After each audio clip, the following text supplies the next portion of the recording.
विनय एक general store के बाहर खड़ा अपने दोस्तों से बातें कर रहा था। उसे आज फिर विनीता दिखाई दे गई।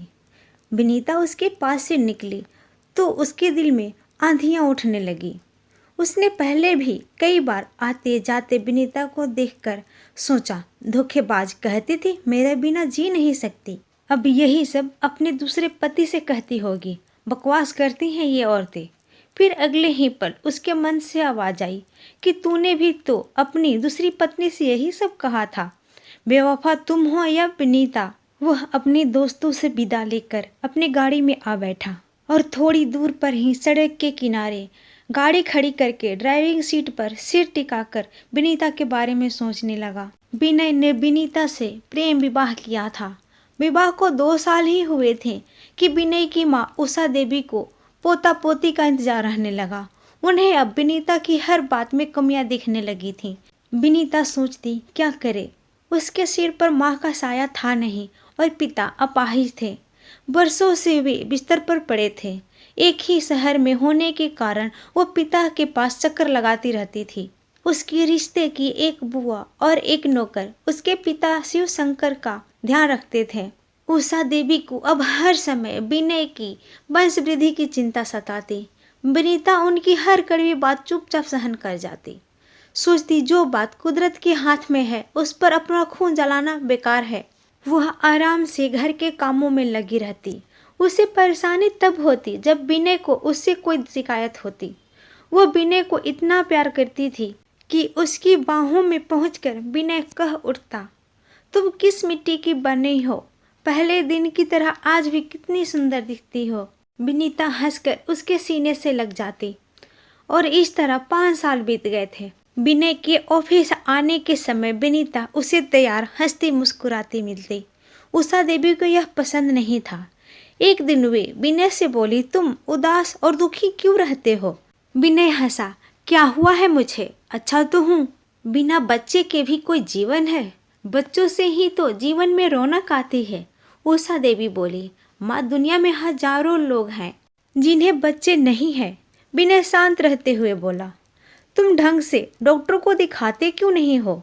अभी तक इसके बारे में गंभीरता से नहीं सोचा था। माँ अगले हफ्ते दिखाता हूँ। यह कहकर विनय अपने कमरे में चला गया। विनीता विनय के लिए चाय लेकर आई तो विनय का मुख देखकर समझ गई कि माँ बेटे में क्या बातें हुई होंगी। फिर डॉक्टर, चेकअप, टेस्ट का सिलसिला शुरू हुआ और जब रिपोर्ट आई कि विनीता कभी माँ नहीं बन सकती तो विनीता के आंसू रुकने का नाम ही नहीं ले रहे थे। विनय विनीता को समझाता रहा कि हम किसी अनाथालय से बच्चा गोद ले लेंगे, लेकिन उषा देवी किसी पराये बच्चे को स्वीकार करने के लिए तैयार नहीं हुई। विनय उन्हें समझाता, माँ जमाना कहाँ से कहाँ पहुँच गया है और आप अपने और पराये में उलझी हुई हैं।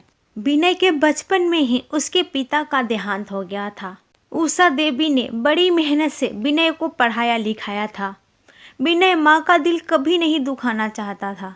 उषा देवी अब कभी कभी विनय को अपने पास बिठाकर दूसरी विवाह की बात करती। वह चुपचाप उठकर अपने कमरे में चला जाता। अब बच्चे के नाम पर विनय की ठंडी आंखें विनीता को अंदर तक चीरने लगी। विनय की वही आंखें जो पहले उसके प्यार के विश्वास से लबालब नजर आती थी, अब वो अवहेलना के भाव दर्शाने लगी थी। विनय लाख अपने भाव को छुपाने का प्रयास करता, लेकिन विनीता उसकी हर धड़कन, उसकी हर नजर पहचान मन ही मन घुटती रहते। विनीता को चारों ओर कुहासा सा नजर आता। जीवन के सफर में साथ चलते चलते अब दोनों के हाथ एक दूसरे से छूटने लगे थे। एक दिन विनीता अपने पिता को देखने गई। उनकी तबीयत बहुत खराब थी। विनय ने फोन पर कह दिया, जितने दिन चाहो उतने दिन रह लो। विनीता ने पूछा, तुम्हें परेशानी तो नहीं होगी। नहीं, सपाट स्वर में कहकर विनय ने रिसीवर रख दिया। विनीता हैरान रह गई। यह वही विनय है जिसने इतने सालों में 2 दिन के लिए भी पिता के पास नहीं छोड़ा। सुबह छोड़ता तो शाम को अपने साथ ले जाता। उसे लगा विनय सचमुच पूरी तरह बदल गया है। और फिर विनय ने न फोन किया न आया है। विनीता फ़ोन करती तो अनमना सा हाँ हूँ में जवाब देकर रिसीवर रख देता। एक बार भी विनय ने विनीता को घर आने के लिए नहीं कहा और अब 2 महीने बीत गए थे। विनीता को रोज उसका इंतजार रहता। शिव शंकर बोल तो नहीं सकते थे मगर देख तो सकते थे। उनकी हालत बिगड़ती जा रही थी। आंखों में विनीता के प्रति चिंता एवं दुख साफ दिखाई देता था। एक दिन विनय ने तलाक के पेपर भेज दिए और उसी दिन शाम को किसी से विनीता का सारा सामान भी भिजवा दिया। विनीता के घर में सन्नाटा फैल गया। जिसे दिल की गहराई से इतना प्यार किया था, ऐसा करेगा विनीता ने कभी सोचा ना था। इतना बड़ा धोखा, जिस आदमी को इतना प्यार किया, जिसके सुख में सुखी दुख में दुखी हुई, वही आदमी इतना बदल गया। वह जितना सोचती उतना ही उलझती जाती। फिर अपने को समझाने लगी, अगर मैं गलत नहीं हूँ तो मैं इतनी दुखी क्यों हूँ। तलाक के पेपर फिर आंखों के आगे घूम गए। वह छटपटाती बेचैन असहाय सी सुबकती रही। इतना बड़ा विस्फोट पर कहीं कोई आवाज नहीं। बाहर से सब कुछ कितना शांत, पर भीतर ही भीतर बहुत कुछ टूटकर बिखर गया। पिता की बिगड़ती हालत देखकर वह और दुखी हो जाते। थोड़े समय बाद तलाक भी हो गया। उसे पता चला कि विनय ने दूसरा विवाह कर लिया है। रात भर वो रोती सिसकती रही।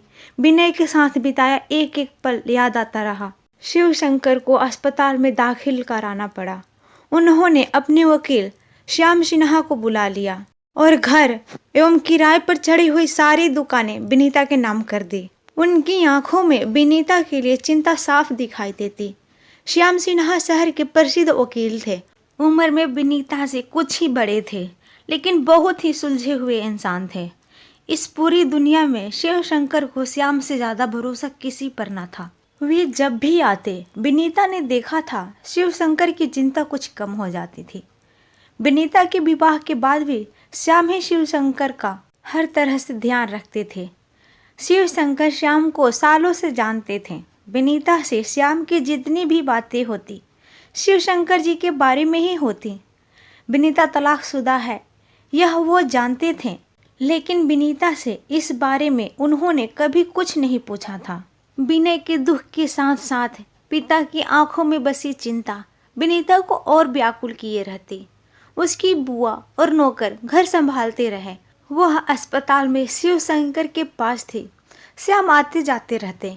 एक दिन श्याम जाने लगे तो विनीता बोली, एक व्यक्तिगत प्रश्न पूछना चाहती हूँ आपसे। श्याम ने देखा शिव शंकर नींद में है और विनीता बहुत परेशान है। वह कुछ कहने की हिम्मत जुटा रही है, अतः बोले, पूछिए, आपने विवाह क्यों नहीं किया। श्याम को एक झटका सा लगा, लेकिन फिर धीरे से बोले, कोई मजबूरी थी। कहकर वो जाने लगे तो विनीता ने तेजी से आगे बढ़कर कहा, क्या आप मुझे बता सकते हैं श्याम सिन्हा की ऐसी क्या मजबूरी थी जिसकी वजह से उन्होंने अब तक शादी नहीं की थी। विनीता का क्या हुआ, इसके बारे में जानने के लिए अगला भाग देखना ना भूलें।